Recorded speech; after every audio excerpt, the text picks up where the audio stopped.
கொடிய தாடகையை அழித்து தாங்கள் எங்கள் மனதிலே நம்பிக்கை ஒளியேற்றினீர்கள். இனிமேல் எங்கள் வேள்வி பணிகள் விக்னமின்றி நடைபெறும். தங்களுடைய சேவைக்காகவே அயோத்தியிலிருந்து முனிவருடன் இங்கே வந்தோம்.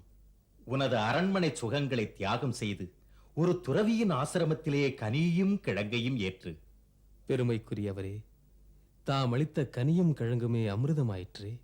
அவைகளை அரண்மனையில் பெற முடியாதே. இது உன் பண்பை காட்டுகிறது. வெற்றி என்றும் உனக்கே.